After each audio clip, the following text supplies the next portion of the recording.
Friends, क्या आप सब ने कभी एक बात नोटिस की है कि जब हम किसी सोशल मीडिया साइट्स पर यूट्यूब, फेसबुक या इंस्टाग्राम पर कोई रील्स देखते हैं, वीडियोस देखते हैं, तो उसी से रिलेटेड कई सारी वीडियोस हमारे सजेशन में आ जाती हैं। और आप सब ने देखा होगा कि जब हम किसी ऑनलाइन शॉपिंग साइट्स पर जाते हैं और किसी प्रोडक्ट के बारे में सर्च करते हैं, चाहे वो प्रोडक्ट हम बाय करें या नहीं, आपके सोशल मीडिया साइट्स पर उसी प्रोडक्ट से रिलेटेड कई सारे एडवर्टाइजमेंट देखने को मिलते हैं। ऐसा क्यों होता है और सोशल मीडिया साइट्स को कैसे पता चलता है कि आपका इंटरेस्ट किस चीज़ में है, आप क्या देखना चाहते हैं? तो ये सब पॉसिबल होता है आर्टिफिशियल इंटेलिजेंस के थ्रू। फ्रेंड्स, ये सारी social media companies artificial intelligence का यूज करती हैं, जो कि यूज़र के इंटरेस्ट का पैटर्न समझती हैं और उनके डेटा को कलेक्ट करती हैं, और इसी डेटा का यूज करके वो यूज़र को इसी तरह के कई सारे एडवर्टाइजमेंट या फीड दिखाती हैं। एंड रिसेंटली आपने चैट जीपीटी का नाम सुना होगा, जो कि एक एआई टूल है, और ये एक ऐसा प्लेटफॉर्म है जहाँ पर आप कोई भी क्वेश्चन पूछते हैं तो उसका रिटन आंसर आपको मिलता है। एंड इसका यूज आज के टाइम में काफ़ी ज़्यादा बढ़ गया है। एंड आज के टाइम में आर्टिफिशियल इंटेलिजेंस का यूज़ तो बहुत ही कॉमन हो गया है। सो ऐसे में आपको ये जानना बहुत ही ज़्यादा ज़रूरी हो जाता है कि आर्टिफिशियल इंटेलिजेंस क्या है, ये कैसे वर्क करता है, और इसकी स्टार्टिंग कब हुई, और इसके कौन कौन से एडवांटेज हैं, कौन से डिसएडवांटेज हैं, और आर्टिफिशियल इंटेलिजेंस में क्या क्या करियर अपॉर्चुनिटीज़ हैं।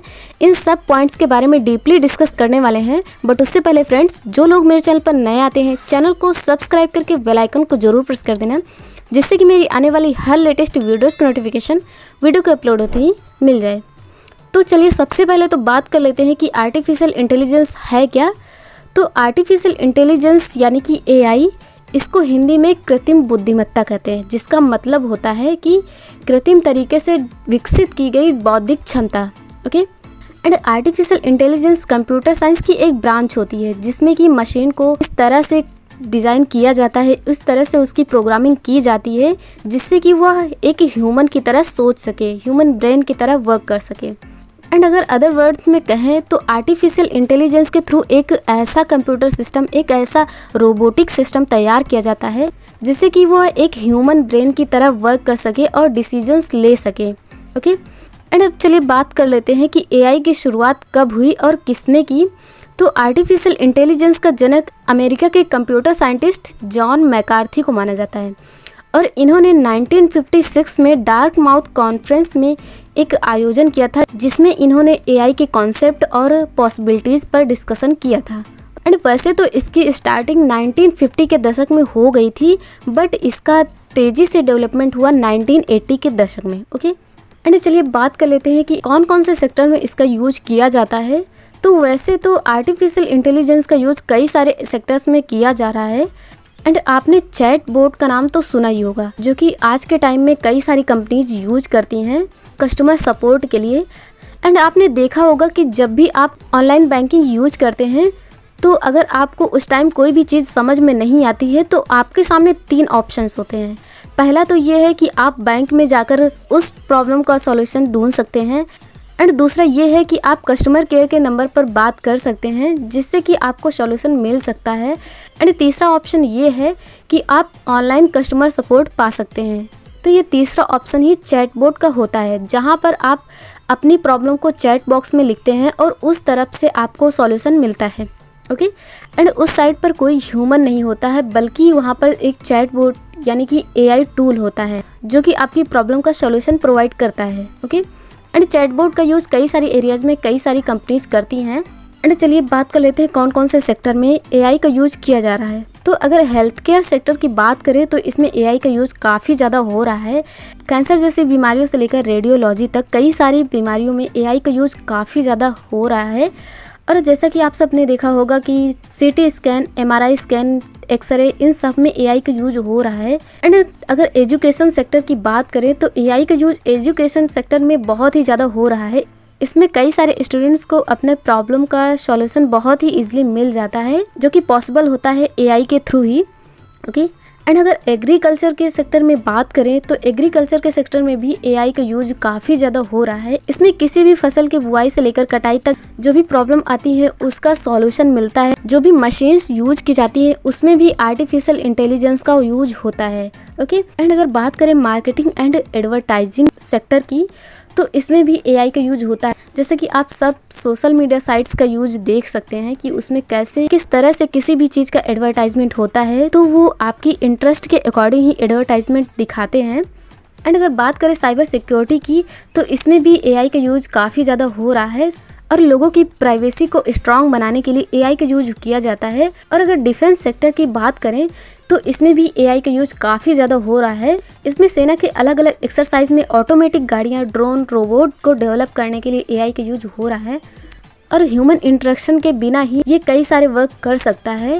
और इसके अलावा भी इसका यूज रिटेल, मैन्युफैक्चरिंग जैसे एरियाज़ में काफ़ी ज़्यादा हो रहा है। एंड अगर बात करें इसके बेनिफिट्स की तो यूजर्स के बेसिस पर आप समझ सकते हैं कि इसके कौन कौन से कितना ज़्यादा बेनिफिट्स हो रहा है। तो आर्टिफिशियल इंटेलिजेंस कई सारे एरियाज़ में तेज़ी से डेवलप होने की वजह से इसके बहुत ही ज़्यादा बेनिफिट्स हुए हैं। और आर्टिफिशियल इंटेलिजेंस का यूज कई सारे डिसीजंस लेने में हो रहा है और डेली लाइफ के कई सारे कामों को इजी बनाने के लिए और टाइम सेव करने के लिए आर्टिफिशियल इंटेलिजेंस का यूज हो रहा है। एंड अगर बात करें आर्टिफिशियल इंटेलिजेंस के डिसएडवांटेज के बारे में तो जैसा कि आप सबको पता है कि इस ब्रह्मांड में कोई भी चीज़ है उसके अगर एडवांटेज हैं तो कहीं ना कहीं कोई ना कोई उसके डिसएडवांटेज भी हैं। तो अगर हम एआई पर बहुत ही ज़्यादा डिपेंड रहते हैं, इसका अगर मेंटेनेंस नहीं करते हैं, टाइम टू टाइम अपडेट नहीं करते हैं, कई सारे डिसएडवांटेज भी देखने को मिल सकते हैं। जैसे कि आप सबको पता है कि कई सारे एरियाज़ में आर्टिफिशियल इंटेलिजेंस का यूज हो रहा है और कई सारी कंपनीज़ में, कई सारी इंडस्ट्रीज़ में आर्टिफिशियल इंटेलिजेंस का यूज हो रहा है, जिसमें कि कई सारी मशीनें आर्टिफिशियल इंटेलिजेंस पर ही बेस्ड हैं और इसमें ह्यूमन इंटरेक्शन की कोई भी नीड नहीं होती है, सारे वर्क मशीन ही कर रही हैं। तो ऐसे में अगर सारा वर्क मशीन ही करती रही तो ह्यूमन की कोई भी नीड नहीं रह जाएगी। इससे कई सारे लोगों की जॉब भी जा सकती है। और जैसा कि आप सबको पता है कि मशीन्स जो होती है उनमें कोई भी इमोशन नहीं होता है और अगर कोई भी वर्क रहता है जिसमें कि ह्यूमन इमोशंस रहता है तो वहाँ पर अगर रोबोट ही वर्क करे तो वह ह्यूमन इमोशन को नहीं समझ सकती है, क्योंकि वह जो है सिर्फ डेटा पर वर्क करती है, उसके अंदर इमोशन 0.1% भी नहीं रहता है। तो ऐसे में कई सारे लोगों को कई सारी परेशानियों का सामना करना पड़ सकता है, क्योंकि एआई में ह्यूमन इमोशंस नहीं होते हैं। इसलिए इस तरह के मामलों में इनका ज़्यादा यूज करना बहुत ही ज़्यादा हार्मफुल हो सकता है और इसके साथ ही साथ इस पर बहुत ही ज़्यादा डिपेंड रहना भी हार्मफुल हो सकता है और ये ह्यूमन को बहुत ही ज़्यादा लेजी बना सकता है। एंड अगर बात करें इसके चैलेंजेस की तो आने वाले टाइम में इसके कई सारे चैलेंजेस हो सकते हैं। तो एआई का सबसे बड़ा चैलेंज इसकी कॉस्ट होगी। एआई को टाइम टू टाइम अपडेट करना बहुत ही ज़्यादा ज़रूरी है और नए नए फीचर्स को इंक्लूड करने के लिए इसको टाइम टू टाइम अपडेट करना पड़ रहा है, जिससे कि मशीनों का मेंटेनेंस कॉस्ट बहुत ही ज़्यादा बढ़ रहा है। और एआई डेटा पर बेस्ड होती है, इसलिए जिसके पास जितना ज़्यादा डेटा होगा वो उतना ही सटीक होगा और जितना कम डेटा होगा ये उतनी ही ज़्यादा फॉल्ट कर सकता है। जैसा कि आप सबको पता है कि कई सारी कंट्रीज एआई बेस्ड सॉलिडर यानी कि सॉलिडर रोबोट बनाने की कोशिश में है, जिससे कि ह्यूमन लॉसेस को कम किया जा सके।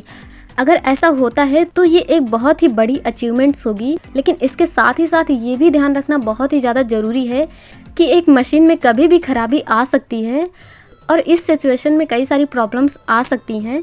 अगर किसी भी वजह से रोबोट्स इंसानों को अपने खिलाफ मानने लगे तो ये ह्यूमन के लिए ही खतरा बना सकते हैं। जैसे कि आप सब ने कई सारी मूवीज़ देखी होंगी जिसमें कि रोबोट्स स्टार्टिंग में तो बहुत ही ज़्यादा बेनिफिशियल रहता है, इसके कई सारे बेनिफिट्स दिखने को मिलते हैं, बट अगर उस पर बहुत ही ज़्यादा डिपेंड रहे या फिर कोई टेक्निकल प्रॉब्लम आ जाती है तो वह ह्यूमन के लिए ही हार्मफुल हो जाता है और इससे बहुत ही बड़ी परेशानी का सामना करना पड़ जाता है। तो ऐसे में एआई को टाइम टू टाइम अपडेट और मेंटेन करना बहुत ही ज़रूरी हो जाता है। एंड अगर एआई के पॉसिबिलिटीज़ के बारे में बात करें तो इंडिया में एआई के डेवलपमेंट की कई सारी पॉसिबिलिटीज़ हैं और इसका यूज़ लगातार हो भी रहा है। गवर्नमेंट ने भी इस डायरेक्शन में कई सारे कदम उठाए हैं और गवर्नमेंट ने इंडस्ट्रीज से आर्टिफिशियल इंटेलिजेंस के यूज के लिए एक मॉडल बनाने में हेल्प की भी अपील की है।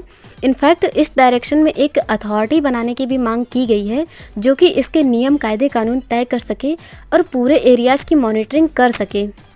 फाइनेंस मिनिस्टर निर्मला सीतारमण ने इस साल जब संसद में केंद्रीय बजट 2023 और 24 पेश किया था तो एआई टेक्निक के डेवलपमेंट के लिए कई सारे अनाउंसमेंट किए हैं और उन्होंने ये भी अनाउंस किया है कि एआई इन इंडिया और make AI work for India इसके विजन को साकार करने में हेल्प करने के लिए देश भर के कई सारी यूनिवर्सिटीज़ को भी आर्टिफिशियल इंटेलिजेंस के लिए सेंटर ऑफ एक्सीलेंस स्थापित किए जाएंगे।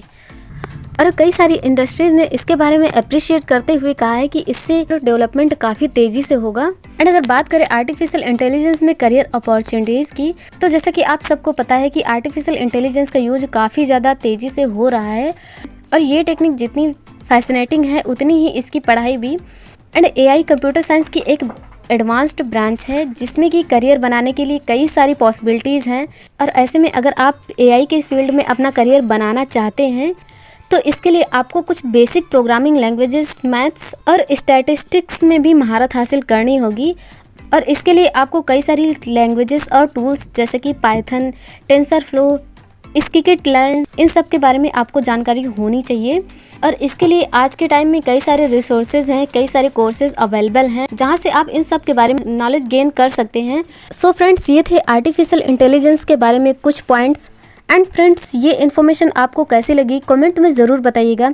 और अगर आपको ये वीडियो अच्छी लगती है तो इसे लाइक एंड शेयर कीजिए। और अगर आप मेरे चैनल पर नया थे तो चैनल को सब्सक्राइब करके बेल आइकन को ज़रूर प्रेस कर देना, जिससे कि मेरी आने वाली हर लेटेस्ट वीडियोज़ की नोटिफिकेशन वीडियो को अपलोड होते ही मिल जाए। So friends, thank you.